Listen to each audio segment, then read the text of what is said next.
everybody. Hi. How y'all doing? It's been a while. I kind of got very, very busy over the weekend, and so streams were not able to happen. But hi, hi, hi, hi.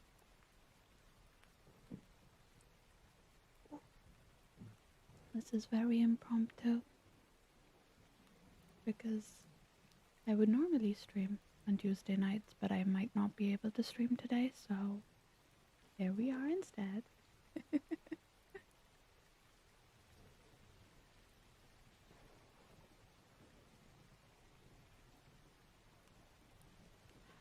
Hope y'all are doing well.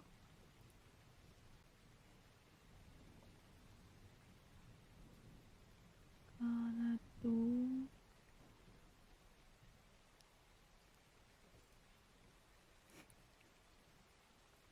I've got a sneaky little crowdfunding going on because, oh my god, I desperately want to play the new Pokemon game.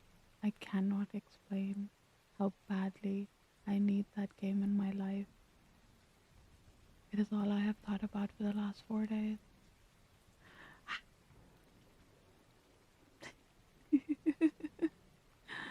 Plus, the if I do get a Switch, then I can do fucking like not even a can. I will probably do like 12-hour streams of that game. I'm so obsessed. It's all I've been watching online recently.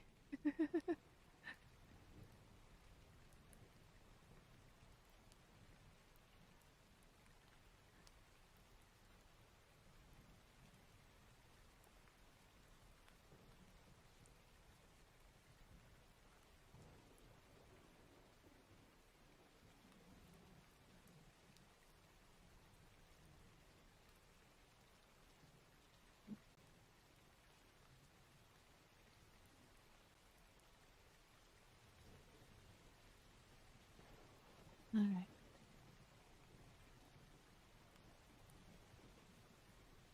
Hi, hi, hi. Welcome in, welcome in. I've once again gotten distracted by Discord. Hi.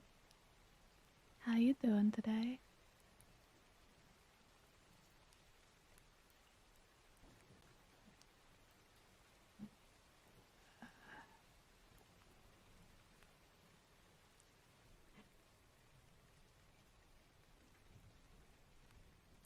Yeah, I'm good.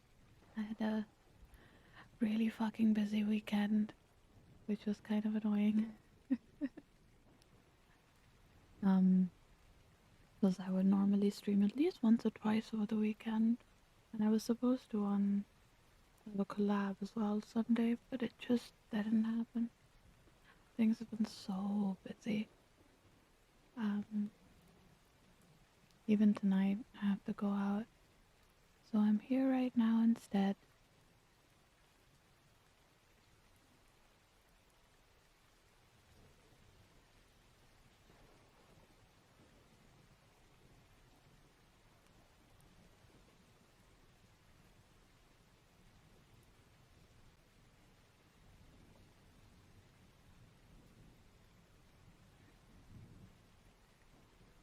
Alright, so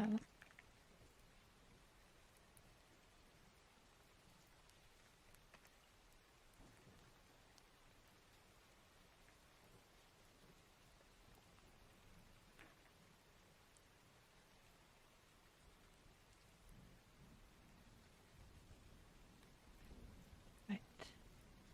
I have, as usual, Sherlock Holmes pulled up again because I'm obsessed. We're almost done though with this collection, the Adventures of Sherlock Holmes collection.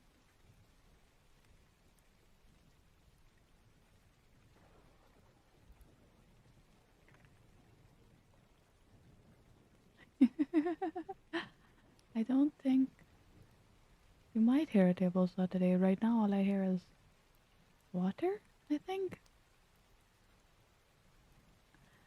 there was some light construction noises happening earlier. So they might come back, but nothing guaranteed.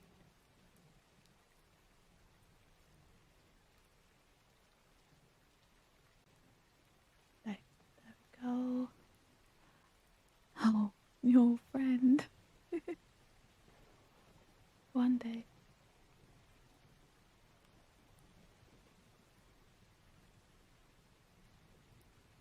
There we go. Right.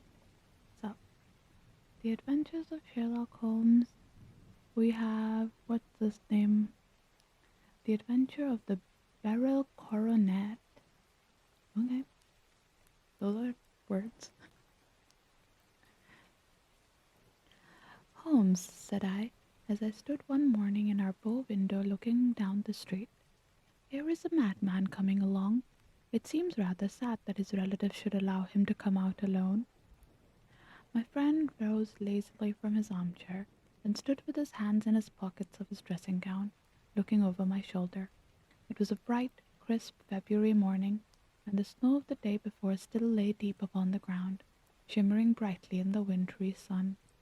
Down the centre of Baker Street it had been ploughed into a brown crumbly band by the traffic, but at either side and on the heaped up edges of the footpaths it still lay as white as when it fell.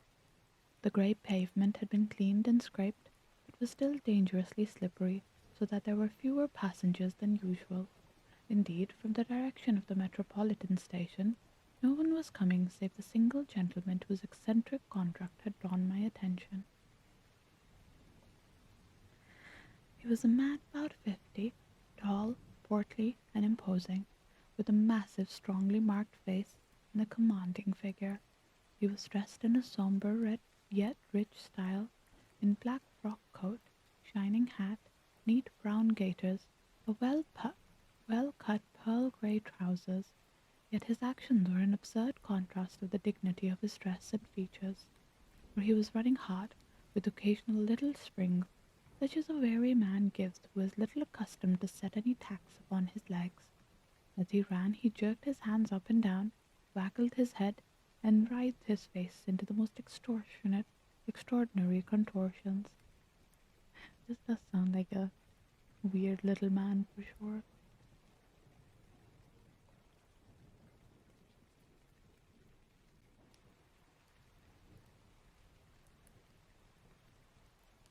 Hmm. What on earth is the matter with him? I asked. He is looking up at the numbers of the houses.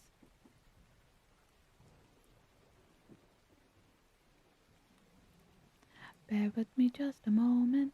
I'll be right back.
Of course, as soon as I return, I start hearing hammering noises.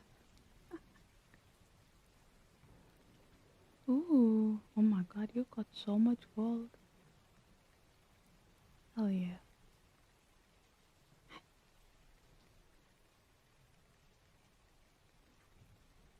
Look at that.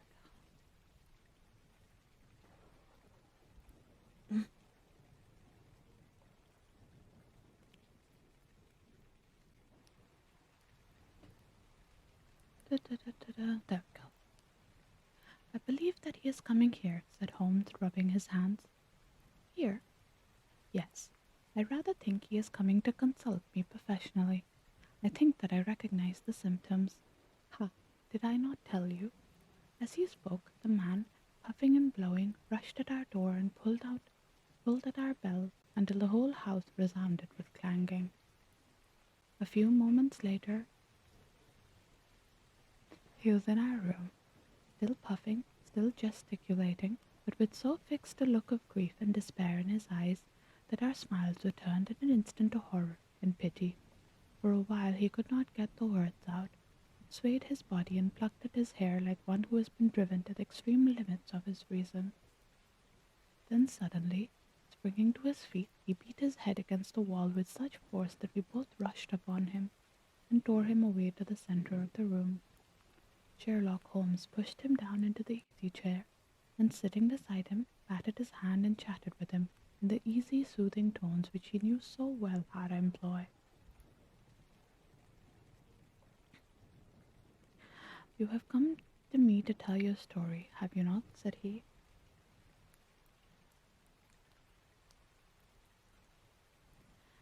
You are fatigued with your haste.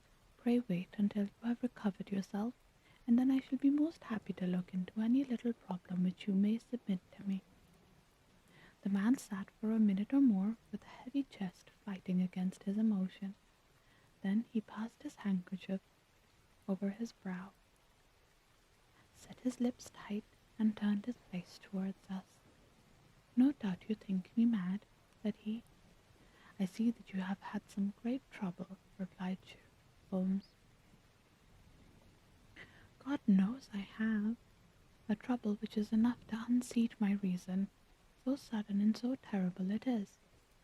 Public disgrace I might have faced, although I am a man whose character has never yet borne a stain. Private affliction also is the lot in so frightful a form. No, private affliction also is the lot of every man, but the two coming together, and in so frightful a form, have been enough to shake my very soul. Besides, it is not I alone. The very noblest in the land may suffer, unless some way to be found out of this horrible affair. Oh, hi! Thank you for the follow. Bratty Cthulhu, hi! Welcome in, welcome in. Oh.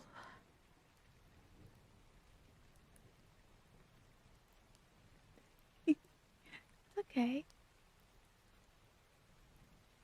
I interrupt and distract myself often enough anyway, so don't worry about it.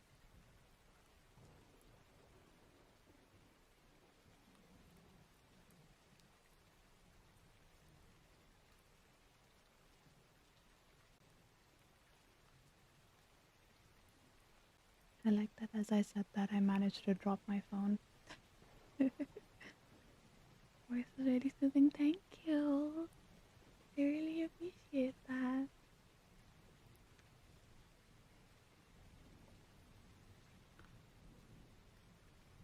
I didn't set up the reading command again. You reminded me. I'm reading The Adventures of Sherlock Holmes. Specifically, The Adventure of the Beryl Coronet. I like my mysteries. It's been very fun.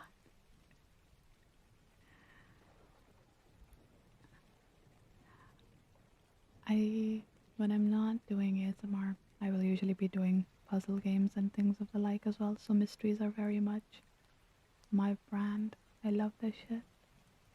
And I love Sherlock. love mystery novels. Hell yeah. Have you found the absolute perfect place then? Welcome.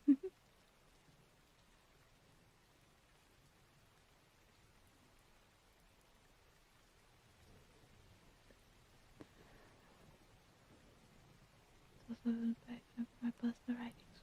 Ooh, a writer. Wait, that's so nice. I love that for you. I'm as much as I love mysteries and stuff, I've never been able to write them. I think I prefer writing more coming of age stories and things like that.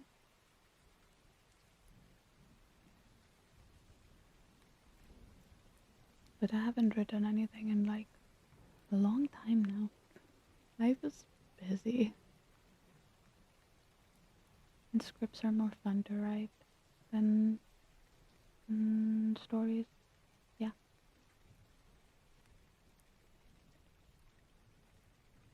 it's a hobby, but I'd really love to publish something that day. That would be lovely. But even as a hobby, it's fun.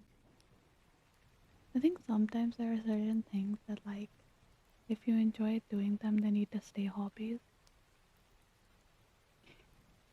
Or maybe that's just me. I feel like when I need to do something, it's no longer fun anymore.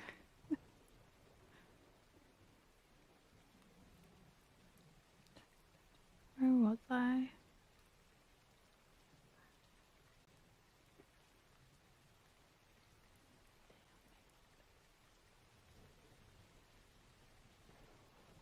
Hmm. Oh, whatever. Weird marks.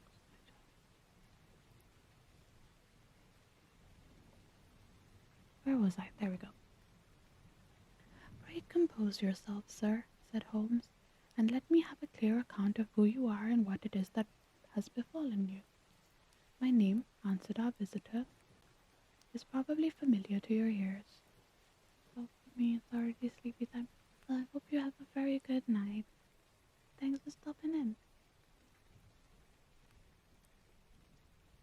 My name, answered our visitor, is probably familiar to your ears. I am Alexander Holder, of the banking firm of Holder and Stevenson, of Threadneedle Street. The name was, indeed, well known to us as belonging to the senior partner in the second largest private banking concern in the city of London. What could have happened then to bring some of the poor from the foremost citizens of London to this most pitiable pass? We waited, all curiosity, until with another effort he braced himself to tell his story. I feel that his time is of value, said he. That is why I hastened here when the police inspector suggested that I secure your cooperation. I came to Baker Street by the Underground and hurried from there on foot, for the cabs go slowly through the snow.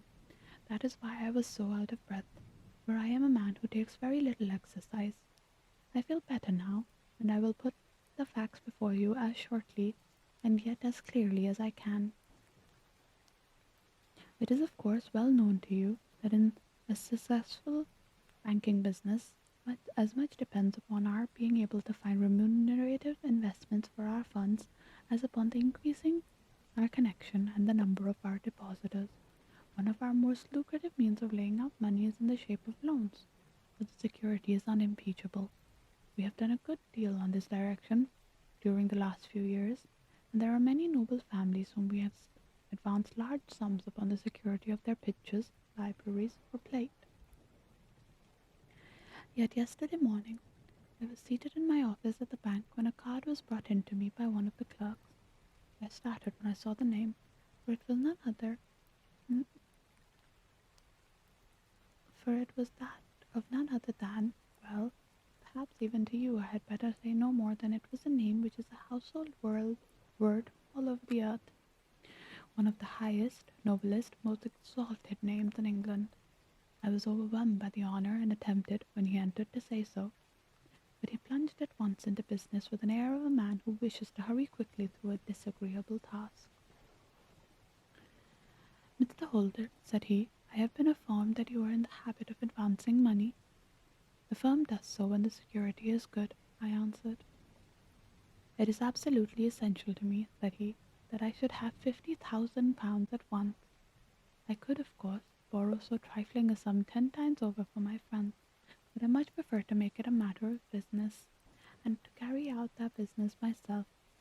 In my position, you can readily understand that it is unwise to place oneself under obligations. For how long, may I ask, do you want this sum? Next Monday I have a large sum due to me, and I shall then most certainly repay what you advance, with whatever interest you would think right to charge, but it is very essential to me that the money should be paid at once. I should be happy to advance it without further parley from my own private purse, said I, were it not the strain would be rather more than it could bear. If, on the other hand, I am to do it in the name of the firm, then in justice to my partner I must insist, even in your case, that every business-like precaution must be taken. I should much prefer to have it so, said he, raising up a square blank morocco case which he had laid beside his chair.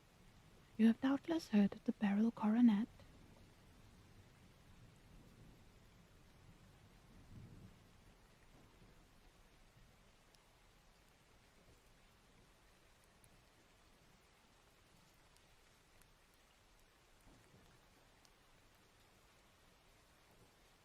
One of the most precious public possessions of the empire, said I. Precisely. He opened his case, and there, embedded in the soft, flesh-colored velvet, lay the magnificent piece of jewellery which he had named. There are 39 enormous barrels, said he, and the price of the gold chasing is incalculable. The lowest estimate would put the worth of the coronet at double the sum which I have asked. I am prepared to leave it with you as my security. I took the precious case into my hand and looked in some perplexity from it to my illustrious client. You doubt its value? He asked. Not at all. I only doubt the propriety of my leaving it. You may set your mind at rest about that. I should not dream of doing so if it were not absolutely certain that I should be able in 4 days to reclaim it. It is a pure matter of form. Is the security sufficient? Uncle, you understand, Mr. Holder, that I am giving you strong proof of the confidence which I have in you, founded upon all that I have heard of you. I rely upon you not only to be discreet and to refrain from all gossip upon the matter, but, above all, to preserve this coronet with every possible precaution, because I need not say that a great public scandal would be caused if any harm were to befall it. Any injury to it would be seen as would be almost as serious as its complete loss, for there are no barrels in the world to match these. It would be impossible to replace them. I leave it with you, however, with every confidence, and I shall call for it in person on Monday morning.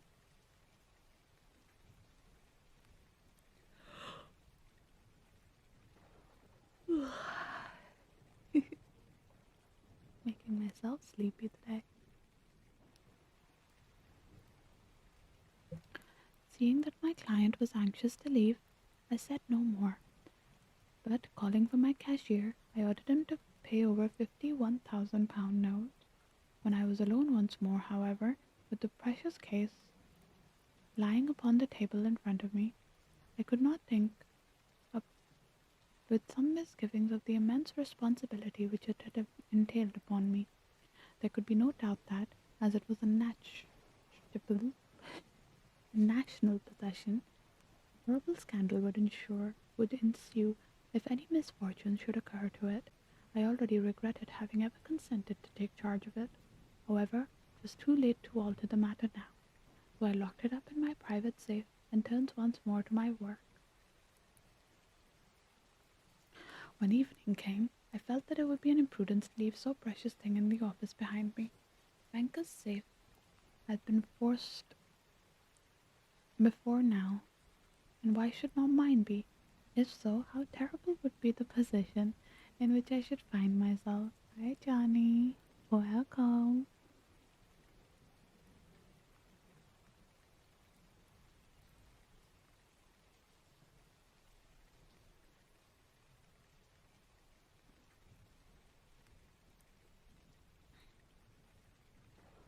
I determined, therefore, that for the next few days I would always carry the case backwards and forwards with me, so that it might never really be out of my reach. With this intention I called a cab and drove out to my house in Streatham, carrying the jewel with me. I did not breathe freely until I had taken it upstairs and locked it in the bureau of my dressing table. Of my dressing room, not table.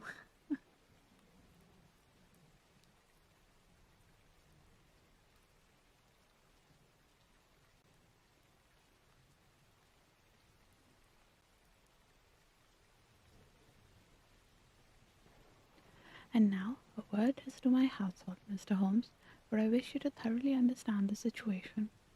My groom and my page sleep out of the house, and may be set aside altogether. I have 3 maidservants who have been with me a number of years, and whose absolute reliability is quite above suspicion. Another, Lucy Parr, the second waiting maid, has only been in my service a few months. She came with an excellent character, however, and has always given me satisfaction. She is a very pretty girl, and has attracted admirers who have occasionally hung about the place. That is the only drawback which we have found to her, but we believe her to be a thoroughly good girl in every way. So much for the servants. My family itself is so small it will not take me long to describe it. I am a widower and have only one son, Arthur. He has been a disappointment to me, Mr. Holmes, a grievous disappointment. I have no doubt that I am myself to blame. People tell me that I have spoiled him. Very likely I have. When my dear wife died, I felt that he was all I had to love. I could not bear to see the smile fade even for a moment from his face. I have never denied him a wish. Perhaps it would have been better for both of us had I been sterner, but I meant it for the best. It was naturally my intention he should succeed me in the business, but he was not of a business turn.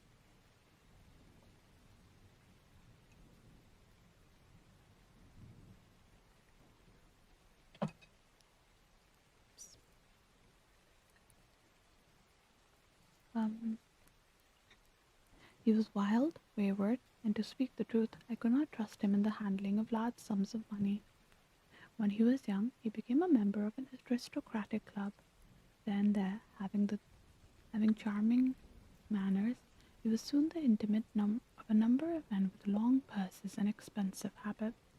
He learned to play heavily at cards and to squander money on the turf, until he had again and again to come to me and implore me to give him an advance upon his allowance, that he might settle his debts of honour.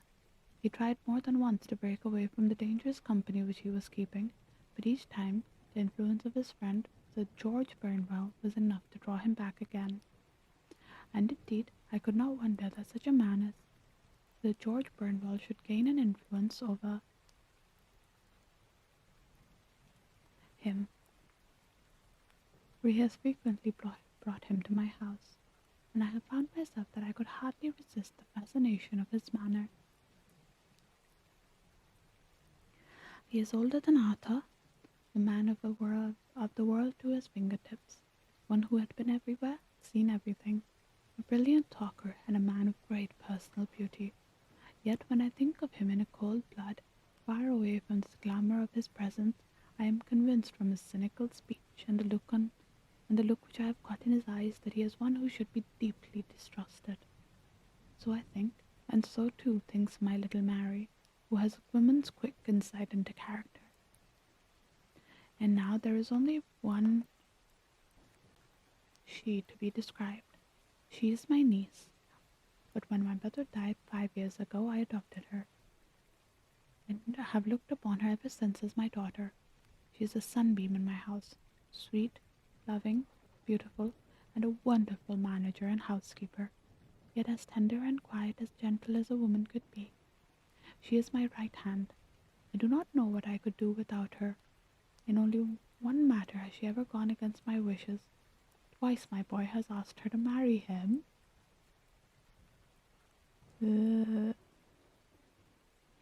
For he loves her devotedly, but each time she has refused him.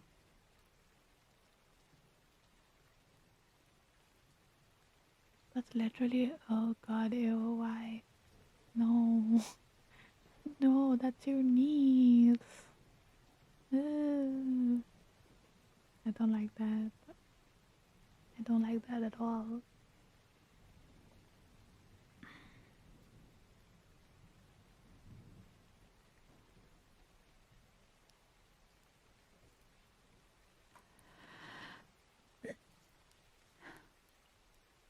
I think if anyone could have drawn him into the right path, it would have been she, and that his marriage might have changed his whole fate. But now, alas, it is too late, forever too late. Now, Mr. Holmes,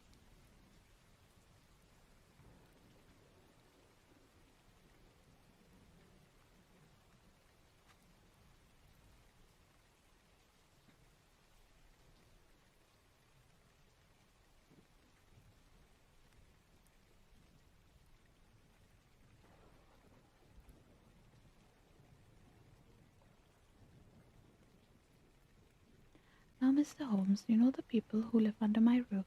I shall continue with my miserable story. When we were taking coffee in the drawing room that night after dinner, I told Arthur and Mary my experience, and of the precious treasure which we had under our roof, suppressing only the name of my client.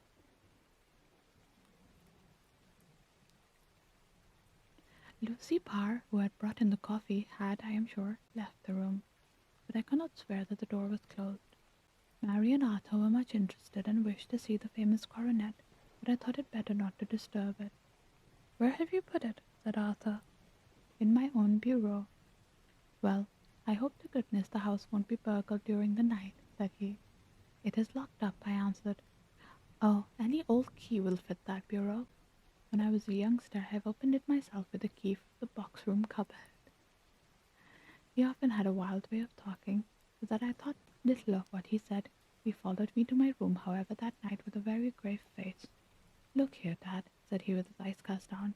"Can you let me have £200?" "No, I cannot," I answered sharply. "I have been far too generous with you in money matters." "You have been very kind," said he, "but I must have this money, or else I can never show my face inside the club again." "And a very good thing, too," I cried. "Yes, but you would not have me leave it a dishonoured man," said he. "I could not bear the disgrace. I must raise the money in some way, and if you will not let me have it, then I must try other means."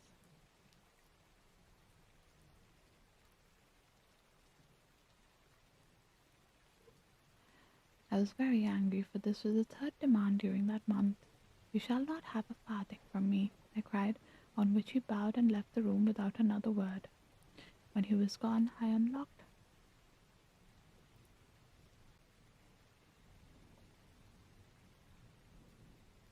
Wait, what? Oh.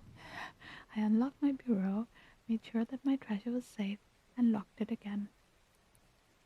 Then I started to go around the house and see that all was secure, a duty which I usually leave to Mary, but which I thought it well to perform myself that night.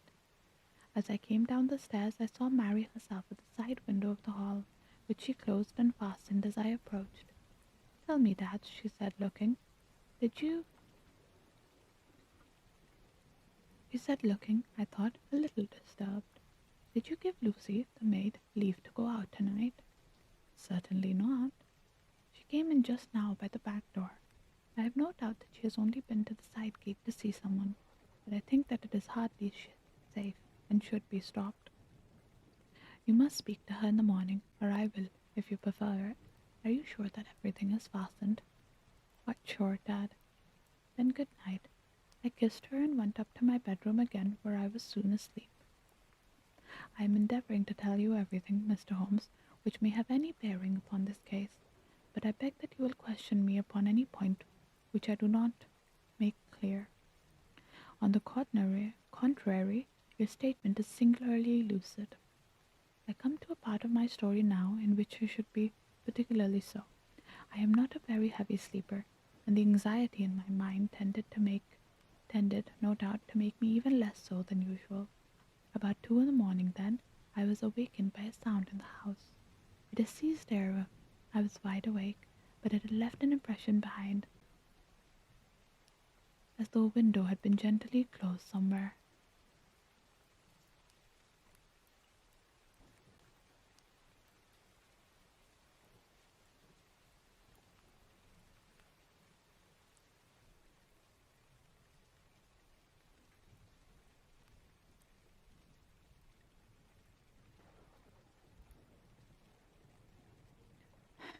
I lost my place again. God damn it. The structure of these pages is mind. Um,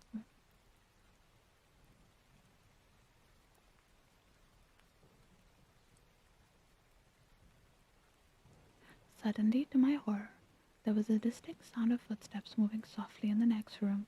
I slipped out of bed, all palpitating with fear, and peeped round the corner of my dressing-room door. "Arthur!" I screamed. "You villain! You thief! How dare you touch that coronet?" The gas was half up. I had left it, and my unhappy boy, dressed only in his shirt and trousers, was standing beside the light, holding the coronet in his hand. He appeared to be wrenching at it, or bending it with all his strength. At my cry he dropped it from his grasp and turned pale as death. I snatched it up and examined it. One of the gold corners, with 3 of the beryls in it, was missing. "You blackguard!" I shouted, beside myself with rage. "You have destroyed it. You have dishonored me forever. Where are the jewels which you have stolen?" "Stolen!" he cried. "Yes, thief!" I roared, shaking him by the shoulder.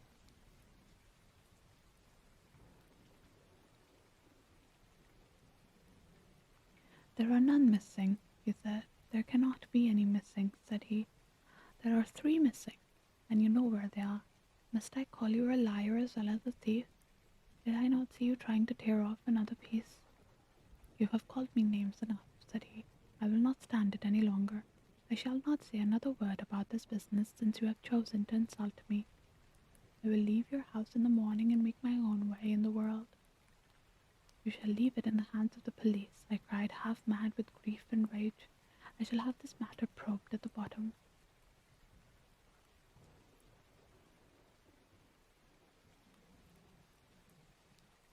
"You shall learn nothing from me," said he with passion, such as I should not have thought was in his nature. "If you choose to call the police, let the police find out what they can." By this time the whole house was astir, for I had raised my voice in anger. Mary was the first to rush into the room, and at the sight of the coronet and of Arthur's face, she read the whole story mad, and, with a scream, fell senseless on the ground. I sent the housemaid for the police, and put the investigation into their cases at once, into their hands at once.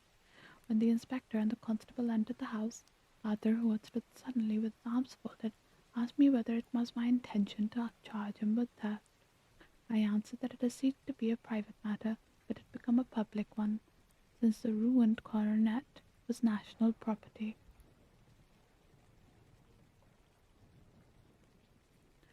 I was determined that the law should have its way in everything.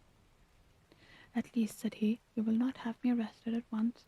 It would be to your advantage as well as mine if I might leave the house for 5 minutes.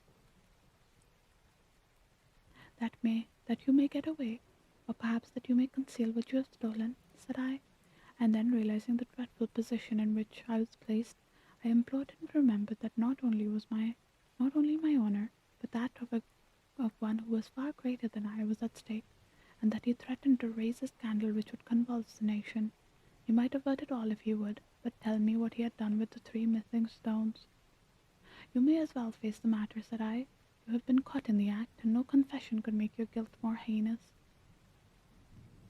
If you but make such reparation as is in your power, by telling us where the beryls are, all shall be forgiven and forgotten."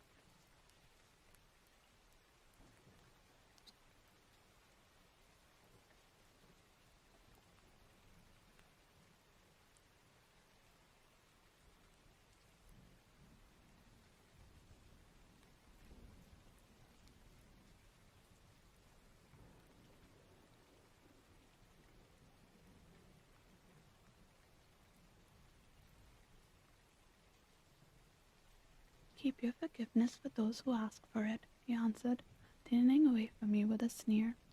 I saw that he was too hardened for any words of mine to influence him. There was but one way for it. I called in the inspector and gave him into custody. A search was made at once not only of his person but of his room and of every portion of the house where he could possibly have concealed the gems. But no trace of them could be found, nor would the wretched boy open his mouth for all our persuasions and our threats. This morning he was removed to his cell, and I, after going through all the police formalities, have hurried round to you to to implore you to use your skill in unraveling the matter. The police have openly confessed that they can at present make nothing of it. You may go to any expense which you think necessary. I have already offered a reward of £1,000. My God, what shall I do? I have lost my owner, my gems, and my son in one night. Oh, what shall I do?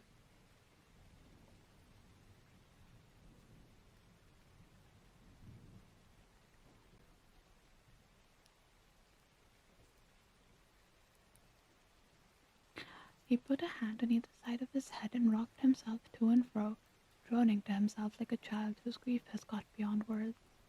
Sherlock Holmes sat silent for a few minutes, with his brows knitted and his eyes fixed upon the fire.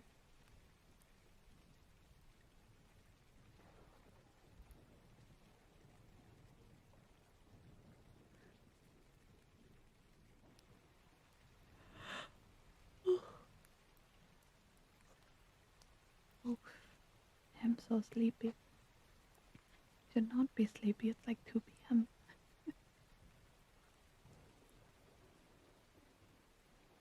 Do you receive much company? He asked. None, save my partner with his family and occasional friends of Martha's. Sir George Burnwell has been several times lately. No one else, I think. Do you go out much in society? Arthur does. Mary and I stay at home. We neither of us care for it. That is unusual in a young girl. She is of a quiet nature. Besides, she is not so very young. She is 24. This matter, from what you say, seems to have been a shock to her also. Terrible. She is more affected than I. You have neither of you any doubt as to your son's guilt? What could we when we have saw? What could? How can we have when I saw him with my own eyes with the coronet in his hand? I hardly considered that a conclusive proof. Was the remainder of the coronet at all injured?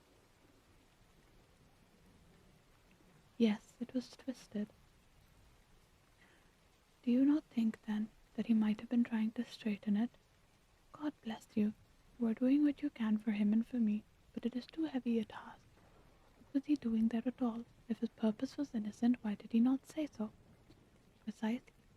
And if it were guilty, why did he not invent a lie? His silence appears to me to cut both ways. There are several singular points about the case. What did the police think of the noise which woke you from your sleep? They considered that it might be caused by Arthur closing his bedroom door. A likely story.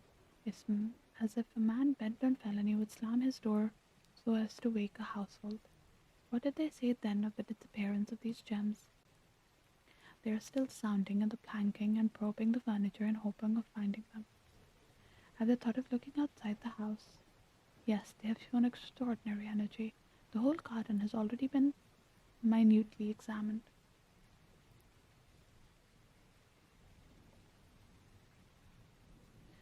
Now, my dear sir, said Holmes, is it not obvious to you now that this matter really strikes very much deeper than either of you or the police were at first inclined to think? It appeared to you to be a simple case to make. To me it seems exceedingly complex. Consider what is involved by your theory. Suppose that your son came down from his bed, went, at great risk, to your dressing room, opened your bureau, took out your coronet, broke out by main force a small portion of it, went off to some other place, concealed 3 gems out of the 39, with such skill that nobody can find them, and then returned with the other 36 into the room in which he exposed himself to the greatest danger of being discovered. I ask you now, is such a theory tenable? But what other is there? Cried the banker with a gesture of despair. If his motives are innocent, why does he not explain them?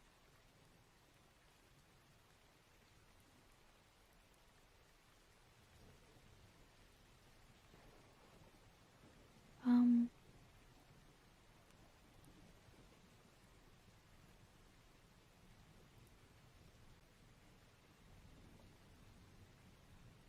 mm, mm, mm. It is our task to find that out, replied Holmes. So now, if you please, Mr. Holder, we will set off for Streatham together, and devote an hour into glancing a little more closely into details.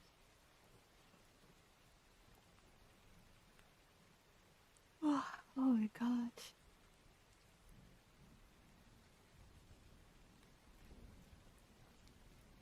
My friend insisted upon my accompanying them in their expedition, which I was eager enough to do, for my curiosity and sympathy were deeply stirred by the story to which we had listened. I confessed the guilt of the banker's son appeared to me to be as obvious as it did to this unhappy father. But still, I had such faith in Holmes's judgment that I felt that there must be some grounds for hope, as long as he was dissatisfied with the accepted explanation. Ah. He hardly spoke a word the whole way out to the southern suburb, but sat with his chin upon his breast and his hat drawn over his eyes, sunk in the deepest thought. Our client appeared to have taken a fresh heart at the little glimpse of hope which has been presented to him, and he even broke into desultory chat with me over his business affairs. A short railway journey and a shorter walk brought us to Fairbank, the modest residence of the great financier. Fairbank was a good-sized square house of white stone, standing back a little from the road.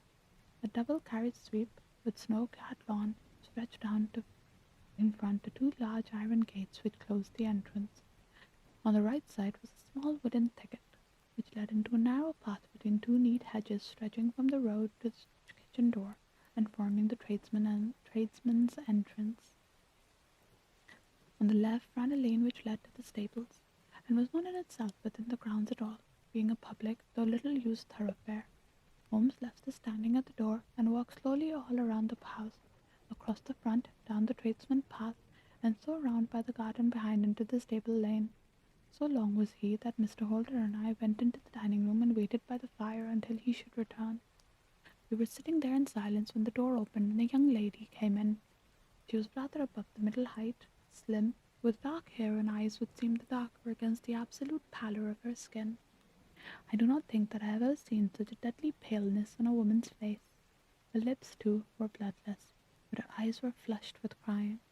As she stepped silently into the room, she impressed me with the greatest sense of grief than the banker had done in the morning, and it was more striking in her as she was evidently a woman of strong character, immense cap- and immense capacity for self-restraint.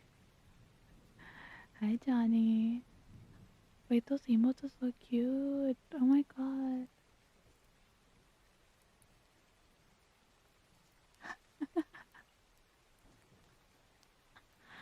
It's adorable. I love that. Yeah.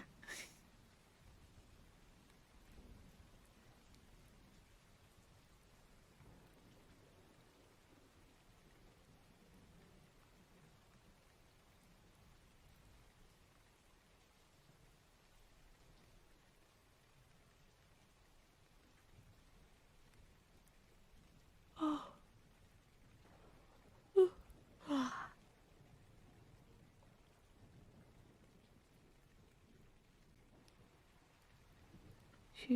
Disregarding my presence, she went straight to her uncle and passed her hand over his head with a sweet womanly caress. Okay, weirdo. You have given orders that Arthur should be liberated, have you not, Dad? She asked. No, no, my girl. The matter must be probed to the bottom. But I am so sure that he is innocent. You know what a woman's instincts are. I know that he has done no harm, and that you will be sorry for having acted so harshly. Why is he silent, then, if he is innocent? Who knows? Perhaps because he was so angry that you should suspect him. How could I help suspecting him when I actually saw him with the coronet in his hand? Oh, but he had only picked it up to look at it. Oh, do take my word for it that he is innocent. Let the matter drop and say no more. It is so dreadful to think of our dear Arthur in prison. I shall never let it drop until the gems are found. Never, Mary. Your affection for Arthur blinds you as to the awful consequences to me.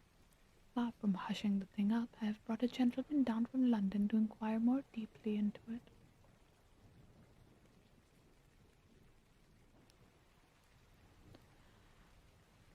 This gentleman, said she asked, facing round to me. No, his friend. He wished us to leave him alone. He is round in the stable lane now. The stable lane? She raised her dark eyebrows. What can he hope to find there?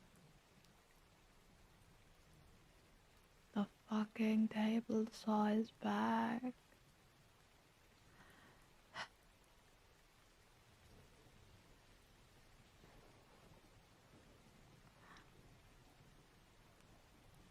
It was briefly back. It's gone now.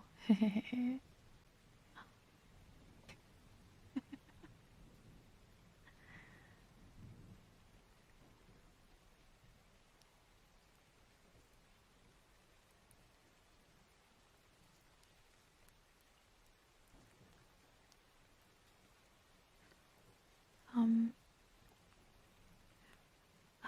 ah, this, I suppose, is he. I trust, sir, that you will succeed in proving what I feel sure is the truth, that my cousin Arthur is innocent of this crime. I fully share your opinion, and I trust with you that we may prove it, returned Holmes, going back to the mat to knock the snow from his shoes. I believe I have the honor of addressing Miss Mary Holder. May I ask you a question or two? I do, sir, if it may help to clear this horrible affair up. You heard nothing yourself last night. Nothing, until my uncle here began to speak loudly. I heard that, and I came down. You shut up the windows and doors the night before. Did you fasten all the windows? Yes. Were they all fastened this morning?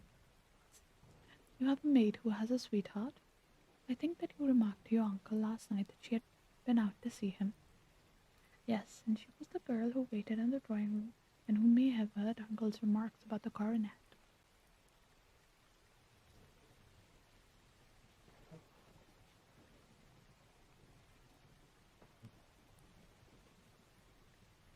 Yes, and I see. You infer that she may have gone out to tell her sweetheart, and the two may have planned the robbery. But what is good of all these vague theories? Cried the banker impatiently, when I have told you that I saw Arthur with the coronet in his hands. Wait a little, Mr. Holder. We must come back to that.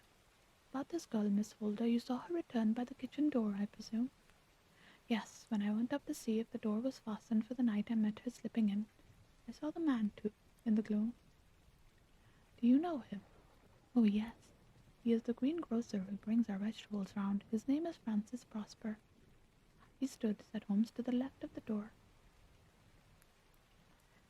That is to say, further up the path than is necessary to reach the door. Yes, he did. And he is the man with the wooden leg. Something like fear sprang up in the young lady's expressive black eyes. You are like a magician, said she. Did you know that? She smiled, but there was no answering smile in Holmes's thin, eager face. I should be very glad now to go upstairs, said he. I shall probably wish to go over the outside of the house again. Perhaps I had better take a look at the lower windows before I go up. He walked swiftly round from one to the other, pausing only at the large one which looked from the hall to the stable lane. This he opened and made a very careful examination of the sill with his powerful magnifying lens. Now we shall go upstairs, said he at last. The banker's dressing room was a plainly furnished little chamber, with grey carpet, a large bureau, and a long mirror. Holmes went to the bureau first, and looked hard upon the lock. Which key was used to open it? He asked.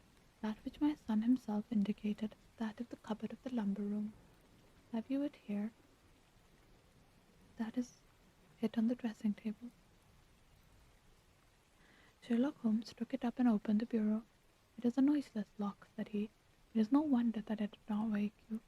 This case, I presume, contains the coronet. We must have a look at it. He opened the case, and taking out the diadem, he laid it upon the table. It was a magnificent specimen of the jeweller's art, and the 36 stones were the finest that I had ever seen. At one side of the coronet was a cracked edge where the corner holding 3 gems had been torn away. Now, Mr. Holder, said Holmes, here is the corner which corresponds to that which has been unfortunately lost. Might I beg that you will break it off?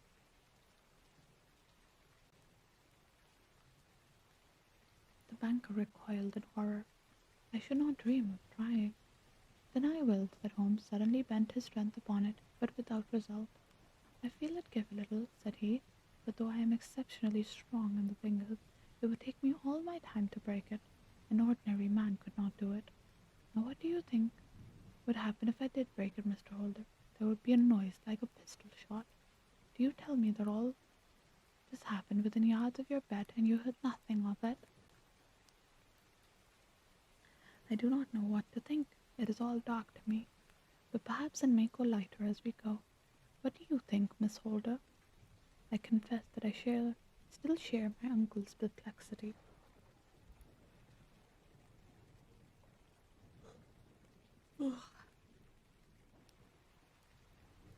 Your son had no shoes or slippers on when he saw him. He had nothing on save only his trousers and his shirt. Thank you. We have been we have certainly been favored with extraordinary luck from this inquiry, and it will be entirely our own fault if we do not succeed in clearing the matter up. With your permission, Mr. Holder, I shall now continue my investigations outside. He went alone, at his request, but they explained that any unnecessary footmarks might make his task more difficult. For an hour or more he was at work, returning at last with his feet heavy with snow and his features inscrutable as ever. I think that I have seen now all there is to see, Mr. Holder, said he. I can serve you best by returning to my rooms. But the gems, Mr. Holmes, where are they? I cannot tell. The banker wrung his hand. I shall never see them again, he cried. And my son, you give me hopes? My opinion is no way altered. Then for God's sake, what was this dark business which was acted upon my house last night? If you can call upon me at my Baker Street rooms tomorrow morning between 9 and 10, I shall be happy to do what I can to make it clearer. I understand that you give me carte blanche to act for you, provided only that I get back the gems, and that you place no limit on the sum which I may draw. I would give my fortune to have them back. Very good. I shall look into the matter between this and then. Goodbye. It is just possible that I may have to come over here again before evening.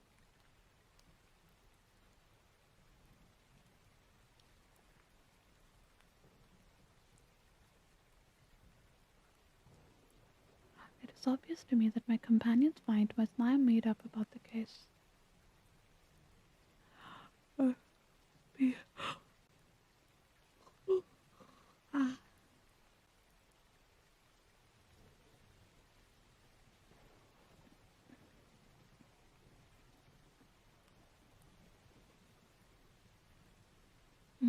Stretch time. I definitely need.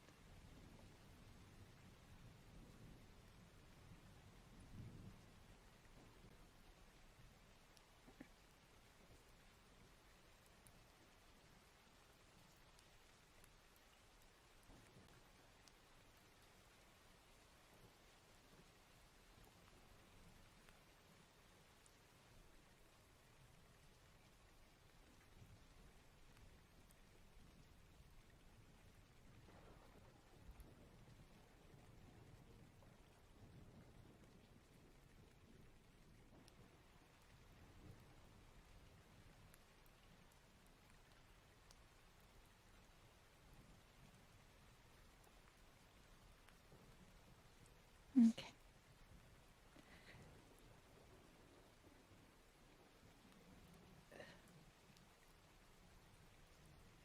Several times during our homeward journey I endeavored him to sound upon the point, but he always glided away to some other topic, until at last I gave it over in despair. It was not yet 3 when we found ourselves in our rooms once again. He hurried to his chamber and was down again in a few minutes dressed as a common loafer, with his collar turned up, his shiny seedy coat, his red cravat, and his worn boots. He was a perfect sample of the class. I think that should do, said he, glancing into the glass above the fireplace.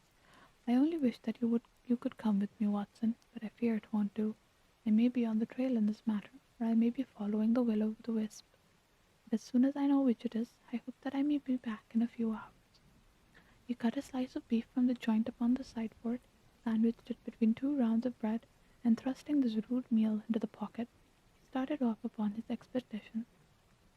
I had just finished my tea when he returned, evidently in excellent spirits, swinging an old elastic-sided boot in his hand. He chucked it down into the corner and helped himself to a cup of tea. I only looked in as I passed, said he. I am going right on. Where to? Oh, to the other side of the West End. It may be some time before I get back. Don't wait up for me in case I should be late. How are you getting on? Oh, so. Nothing to complain of. I have been out to Streatham since I saw you last, but I do not call at the house. It is a very sweet little problem, and I would not have missed it for a great deal. However, I must not sit gossiping here, but I must get these disreputable clothes off and return to my highly respectable self. I could see by his manner that he had stronger reasons for his satisfaction than his words alone would imply. His eyes twinkled, and there was even a touch of colour upon his sallow cheeks. He hastened upstairs, and a few minutes later I heard the slam of the hall door, which told me that he was off once more upon his congenial hunt.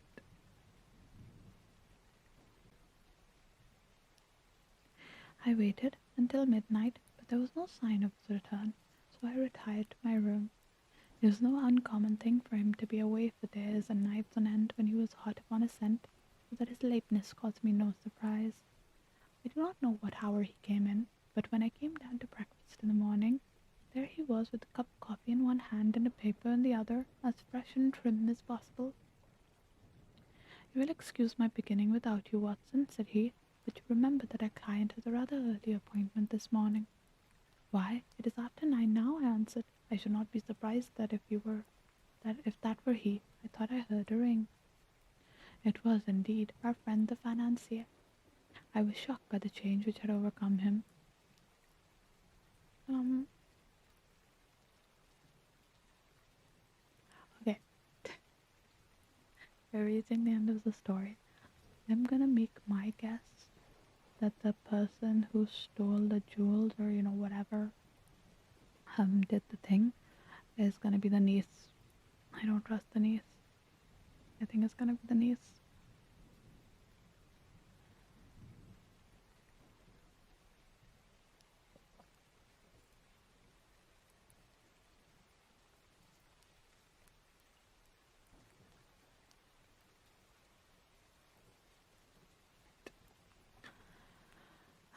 I was shocked by the change which had come over him, for his face, which was naturally of broad and massive mould, was now pinched and fallen in, while his hair seemed to me at least a shade whiter.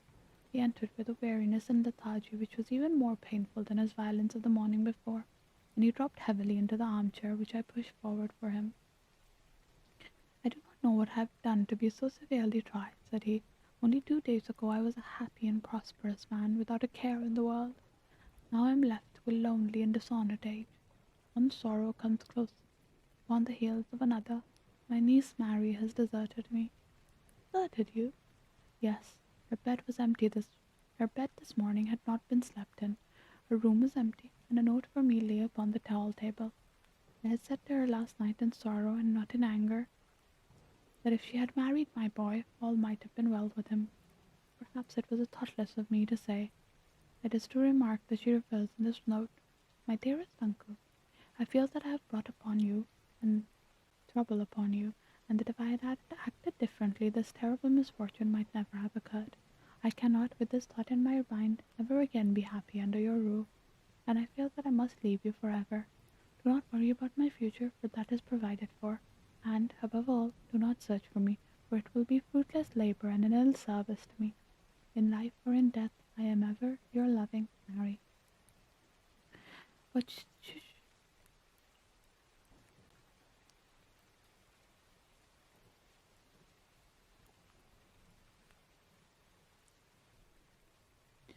what could she mean by that note, Mr. Holmes? Do you think it points to suicide? No, no, nothing of the kind. It is perhaps the best possible solution. I trust, Mr. Huldat, you are nearing the end of your troubles. Ha! You say so. You have heard something, Mr. Holmes. You have learned something. Where are the gems? You would not think £1,000 apiece an excessive sum for them? I would pay 10. That would be unnecessary. 3,000 will cover the matter. And there is a little reward, I fancy. I view your cheque-book. Here is a pen. Better make it out for 4,000. With a dazed face, the banker made out the required cheque. Holmes walked over to his desk, took out a little triangular piece of gold with 3 gems in it, and threw it upon the table. With a shriek of joy, our client clutched it up. You have it, he gasped. I am saved. I am saved. The reaction of joy was as passionate as his grief had been, and he hugged his recovered gems to his bosom. There's one other thing you owe, Mr. Holder, said Holmes rather sterilely. Oh, he caught up a pen. Name the sum. I will pay it. Not the debt is not to me. You owe a very humble apology to that noble lad, your son, who has carried himself in this manner, as I should be proud to see my own son do, should I ever have chance to have one. Then it was not Arthur who took them. I told you yesterday, and I repeat today, that it was not. You are sure of it? Then let us hurry to him at once to let him know the truth is known. He knows it already. When I had cleared it all up, I had an interview with him, and after finding that he would not tell me the story, I told it to him, on which he had to confess that I was right, and to add the very few details which are not quite yet clear to me. The news of this morning, however, may open his lips. Fucking knew it. For heaven's sake, tell me, then, what is this extraordinary mystery? I will do so, and I will show you the steps by which I reached it. Let me say to you first that which it is hardest for me to say and for you to hear. There has been an understanding between Sir George Burnwell and your niece Mary. They have now fled together. My Mary? Impossible. It is unfortunately more than possible. It is certain. Neither you nor your son knew the true character of the man which you admitted into your family circle.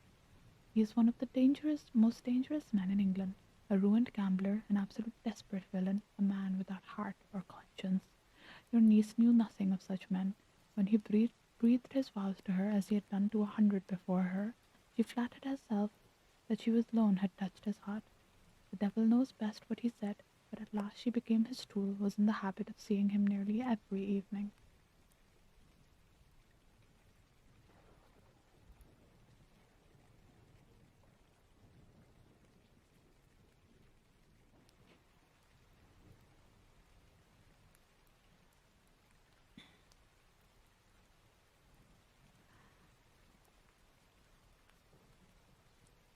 I will tell you then what occurred in your house last night. Your niece, when you had, as she thought, gone to your room, slipped down and talked to her lover through the window which leads to the stable lane. His footmark had pressed right through the snow, so long he had stood there. She told him of the coronet. His wicked lust for gold kindled the news, and he bent her to his will. I have no doubt that she loved you, but there are women in whom the love of a lover extinguishes all other love, and I think that she might have been one. She had hardly listened to her instructions when she saw you coming downstairs, on which she closed the window rapidly and told you about one of the servants' escapade with her legged lover, which was all perfectly true. Your boy Arthur went to bed after his interview with you, but he slept badly on account of his uneasiness about his club debts. In the middle of the night he heard a soft tread pass his door, so he rose, and, looking out, was surprised to see his cousin walking very stealthily along the passage until she disappeared into your dressing room.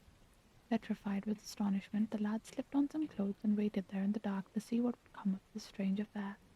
Presently she emerged from the room again, and in the light of the passage lamp your son saw that she carried the precious coronet in her hands. She passed down the stairs, and he, thrilling with horror, ran along and slipped behind the curtain near the door, whence he could see what passed in the hall beneath. He saw her stealthily open the window, hand out the coronet to someone in the gloom, and then closing it once more, hurry back into her room, passing quite close to where he stood hid behind the curtain. Oh, thanks for the hydrate.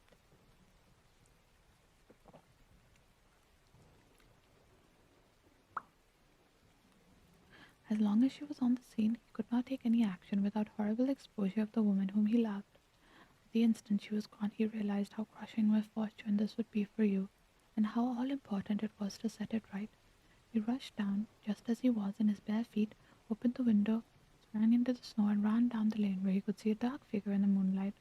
Sir George Burnwell tried to get away, but Arthur caught him, and there was a struggle between them, your lad tugging at one side of the coronet and his opponent at the other. In the scuffle, your son struck Sir George and cut him over the eye. Then something suddenly snapped, and your son, finding that he had the coronet in his hand, rushed back, closed the window, ascended to your room, and had just observed that the coronet had been twisted in the struggle and was endeavouring to straighten it when you appeared upon the scene. Is it possible? Gasped the banker. You then roused his anger by calling him names at a moment when he felt he had deserved your warmest thanks. He could not explain the true state of affairs without betraying one who certainly deserved little enough consideration at his hands. He took the most chivalrous view, however, and preserved her secret. And that was why she shrieked and fainted when she saw the coronet, cried Mr. Holder. Oh my God, what a blind fool I have been, and is asking to be allowed to go out for 5 minutes. The dear fellow wanted to see if the missing piece were at the scene of the struggle. How cruelly I have misjudged him. When I arrived at the house, continued Holmes, I at once went carefully round it to observe if there were any traces in the snow which might help me. I knew that none had fallen since the evening before, and also that there had been a strong frost to preserve impressions. I passed along the tradesman path, but found it all trampled down and indistinguishable.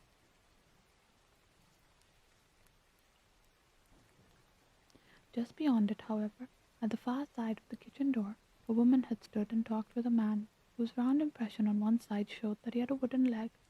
I could even tell that they had been disturbed, for the woman had run back swiftly to the door, as was shown by the deep toe and light heel mark, while the wooden leg had waited a little and then had gone away.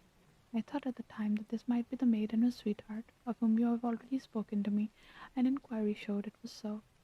I passed round the garden without seeing anything more than random tracks, which I took to be the police. But when I got into the stable lane, a very long and complex story was written in the snow in front of me. There was a double line of tracks of a booted man, and the second double line, which I saw with delight, belonged to a man with naked feet. I was at once convinced from what you had told me that the latter was your son. The first had walked both ways, but the other had run swiftly, and as his tread was marked in places over the depression of the boot, it was obvious he had passed after the other. I followed them up and found they had led to a hall window, where boots had worn away all the snow while waiting. Then I walked to the other end, which was 100 yards or more down the lane. I saw where Boots had faced round, and where the snow was cut up as though there had been a struggle, and finally where a few drops of blood had fallen to show me that I was not mistaken.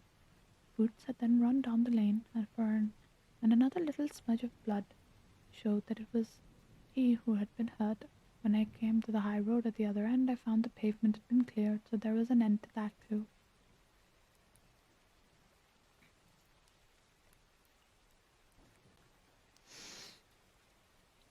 Eden.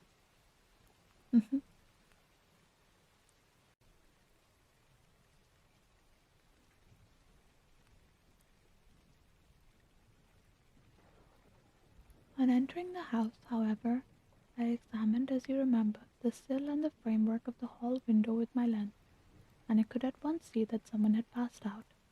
I could distinguish the outline of an instep where the wet foot had been placed in coming in. I was then beginning to be able to form an opinion as to what had happened. A man had waited outside the window. Someone had brought the gems. The deed had been overseen by your son. Hi, Toro Local. Hi. Welcome in, welcome in. And thanks for the follow. I really appreciate it. Thank you.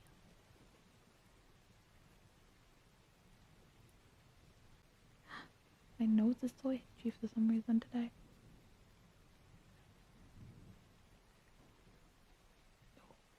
Thanks for the hydrate.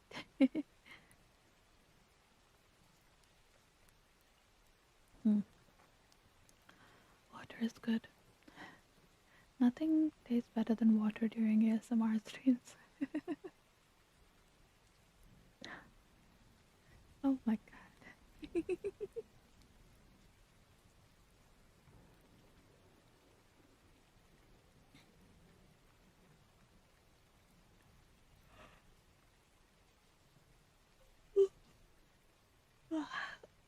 Oh, big stretch. There we go. Oh, right. Um, God damn it.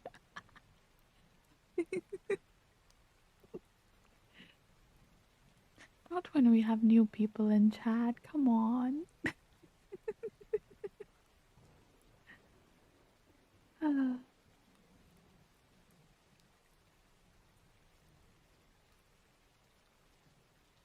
yep, it's fine.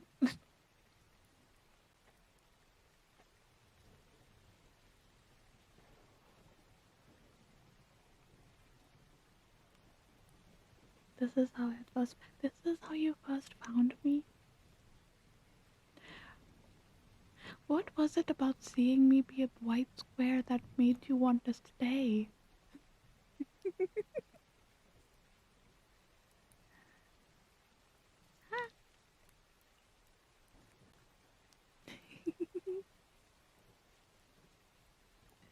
That's so cute. Oh my god. I love seeing emotes, other people's emotes and stuff. It's so cute. Right. Where was I? The deed had been overseen by your son. He had pursued the thief, had struggled with him. They had each tugged at the coronet, their united strength causing injuries which neither alone could have effected.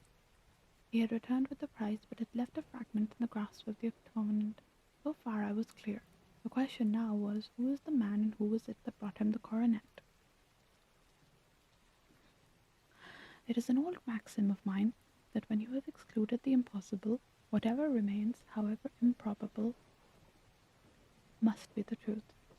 Now I knew that it was not you who had brought it down, that there was only remained your niece and the maids.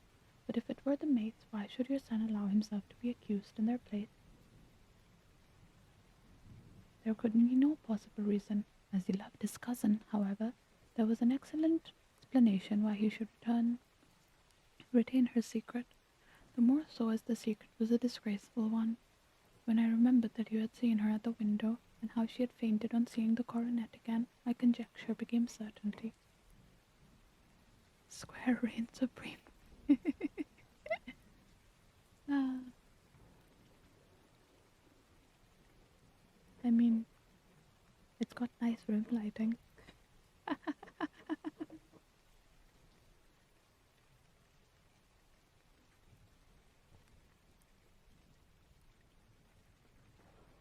And who could it be who was her confederate? A lover, evidently, for who else would outweigh the love and gratitude which she much felt to you? I knew that you went out a little, and that your circle of friends was a very limited one. But among them was Sir George Burnwell. I had heard of him before as being a man of evil reputation among women. I must have been, it must have been he who wore those boots and retained the missing gems, even though he knew that Arthur had discovered him. He might still flatter himself that he was safe, but the lad could not say a word without compromising his own family. No model for you, only square. You're also gonna scare away all the new people.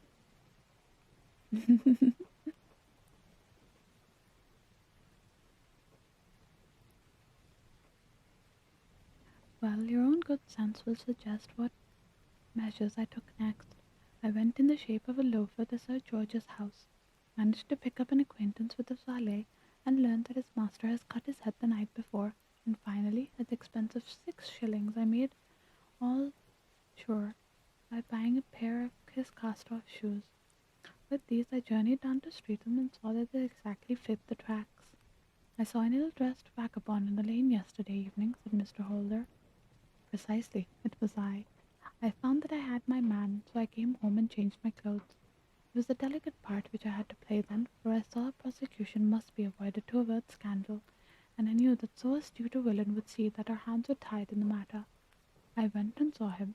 At first, of course, he denied everything, but when I gave him every particular that had occurred, he tried to bluster and took down a life-preserver from the wall. I knew my man, however, and I clapped a pistol to his head before he could strike. Then he became a little more reasonable. I told him that we would give him a price for the stones he held, £1,000 apiece. That brought out the first signs of grief that he had shown. Why, dash it all, said he, I've let them go at 600 for the three. I soon managed to get the address of the receiver who had them. On promising him that there would be no persecution, off I set to him, and after much chaffering I got our stones at £1,000 apiece. Then I looked in upon your son, told him all was all right, and eventually got to my bed about 2 o'clock, after what I may call a really hard day's work. A day which has saved England from a great public scandal, said the banker, rising. Sir, I cannot find the words to thank you, but you shall not find me ungrateful for what you have done. Your skill has indeed exceeded all that I have heard of it, and now I must fly to my dear boy to apologize to him for the wrong which I have done him. Your skill has indeed exceeded all that I... No, wait.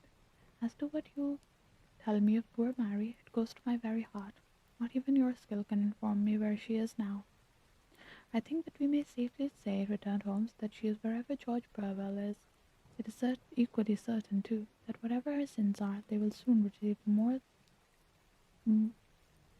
more than sufficient punishment.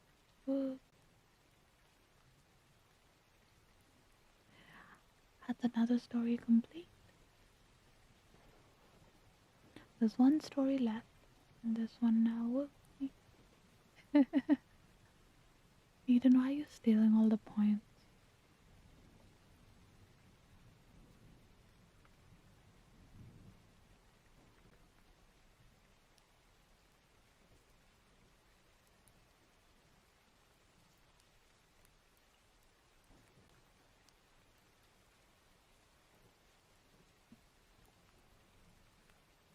Huh. Hmm. Shall I do one more? Shall I try to get reproductive?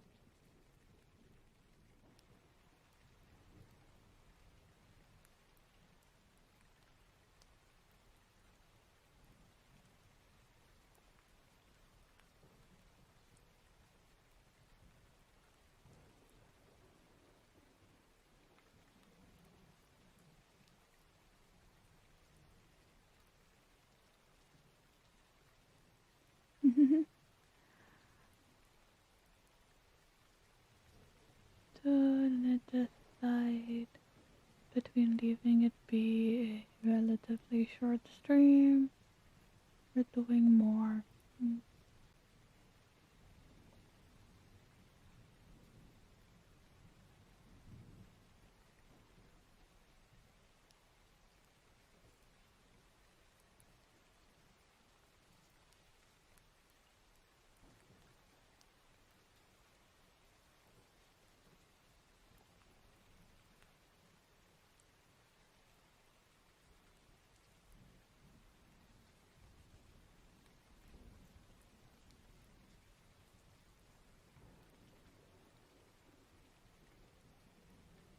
What was I doing?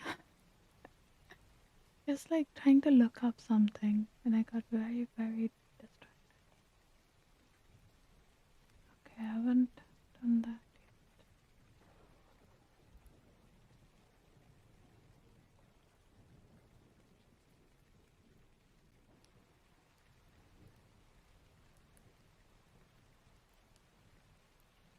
Okay, I will say fuck it and do one more story, since I know I won't be able to stream tonight. Or I might not tomorrow, who knows? Let's do one more. The Adventure of the Copper Peaches, which I hope isn't too long. I'll try to be quick-ish. To the man who loves art for its own sake, remarked Sherlock Holmes, tossing aside the advertisement sheet of the Daily Telegraph, it is frequently in its least important and lowliest manifestations that the keenest pleasure is to be derived. It is pleasant to me to observe, Watson, that you have so far grasped this truth, that in these little records of our cases which you have been good enough to draw up, and, I am bound to say, occasionally to embellish, you have given prominence not so much to the many causes célebres and sensational trials in which I have figured, but rather to those incidents which may have been trivial in themselves, but which I've given room for those faculties of deduction and of logical synthesis which I have made my special province.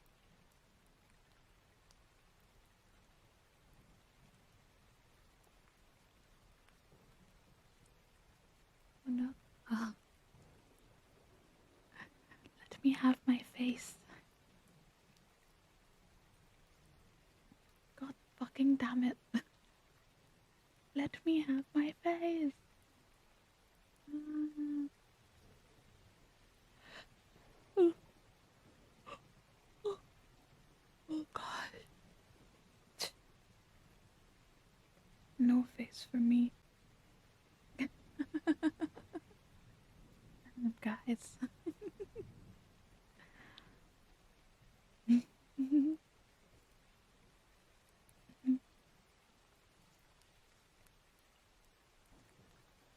And yet, said I, smiling, I cannot quite hold myself absolved from the charge of sensationalism which has been urged against my records. You have heard, perhaps, he observed, taking up a glowing cinder with the tongs and lighting it with the long cherry-wood pipe which was wont to replace his clay when he was in disputatious rather than a meditative mood. You have erred, perhaps, in attempting to put colour and life into each of your statements, instead of confining yourself to the task of placing upon record that severe reasoning from cause to effect which really is the only notable feature about the thing. It seems to me that I have done you full justice in the matter, I remarked with some coldness, for I was repelled by the egotism which I had more than once observed to be a strong factor in my friend's singular character.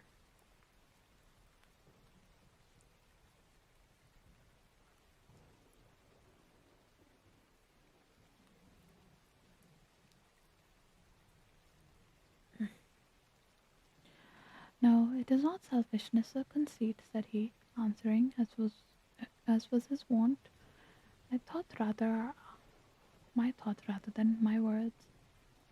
If I claim full justice for my art, it is because it is an impersonal thing, a thing beyond myself. Crime is common, logic is rare. Therefore, it is upon the logic rather than upon the crime that you should dwell. You have degraded what should have been a course of lectures into a series of tales.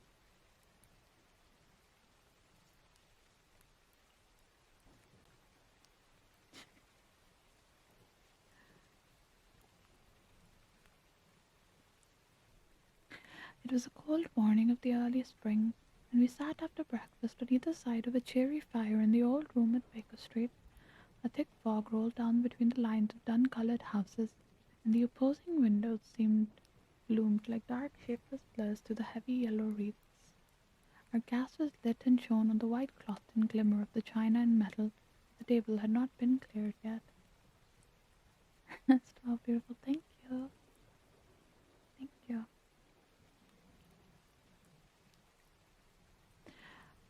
Sherlock Holmes had been silent all the morning, dipping continuously into the advertisement columns of the succession of papers until at last, having apparently given up his search, he had emerged in a very sweet temper to lecture me upon my literary shortcomings. At the same time, he remarked after a pause during which he sat puffing his long pipe and gazing into the fire, you can hardly be open to a charge of sensationalism, for out of these cases which you have been so kind as to interest yourself in, a fair portion do not treat of crime, in its legal sense at all. The small matter in which I endeavoured to help the King of Bohemia, the singular experience of Miss Mary Sutherland, and the problem connected with the man with the twisted lip, and the incident of the noble bachelor, were all matters which are outside the pale of the law. But in avoiding the sensational, I fear that you may have bordered on the trivial.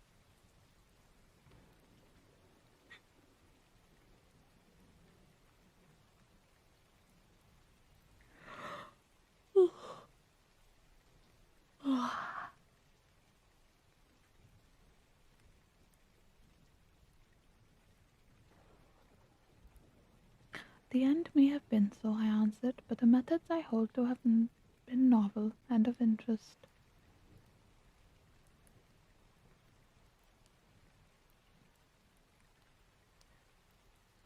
My dear fellow, what do the public, the great unobservant public, who could hardly tell a weaver by his tooth or a compositor by his left thumb, care about the finer shades of analysis and deduction? But, indeed, if you are trivial, I cannot blame you, for the Days of the great cases are past. Man, or at least criminal man, has lost all his enterprise and originality. As to my own little practice, it seems to be degenerating. It seems to be degenerating into an agency for recovering lost lead pencils and giving advice to young ladies from boarding school. I think that I have touched bottom at last, however. This note I had this morning marks my 0 point. I fancy. Read it. He tossed a crumpled letter across to me. It was dated from the Montauk Palace upon place upon the preceding evening, and ran thus: I am dear Mr. Holmes. I am very anxious to consult you as to whether I should or should not accept a situation which has been offered to me as governess. I shall call at 10:30 tomorrow if I do not inconvenience you. Yours faithfully, Violet Hunt. Do you know the young lady? I asked. Not I. It is 10:30 now. Yes, and I have no doubt that is her ring. It may turn out to be of more interest than you think. You remember that the affair of the blue carbuncle, which appeared to be mere whim at first, developed into a serious investigation. It may be so in this case also. Eden, aren't you at work? Oh, oh. Ah, that you have better things to do.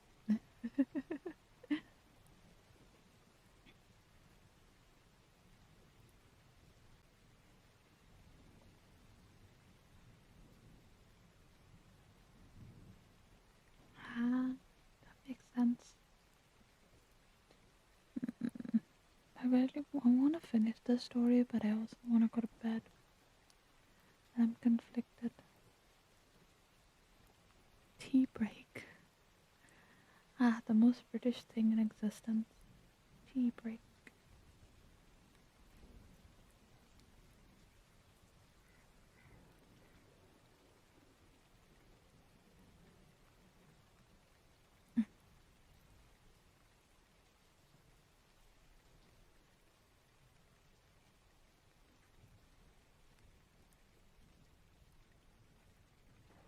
Mm-hmm. Okay.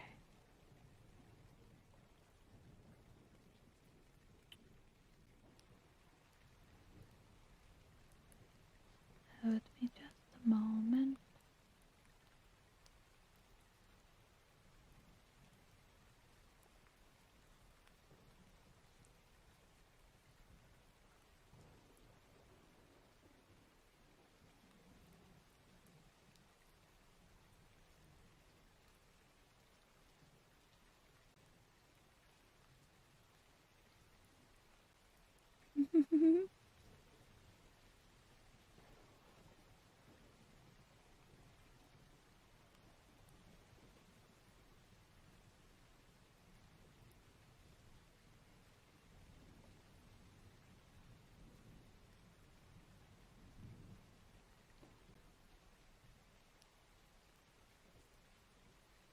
Okay.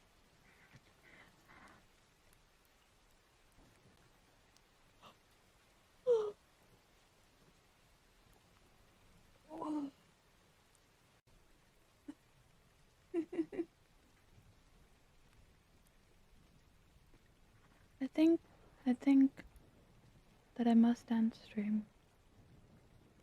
I might try again tonight if I can find some time and energy. Um, but if not tonight, I will definitely be back tomorrow night. Jesus Christ, it. And okay, I will also increase the word list for the game for tomorrow. But yeah, I'm getting very hungry because I did not eat before I streamed. So I thank you all for hanging out with me, and I will hopefully probably be back with more bullshit soon.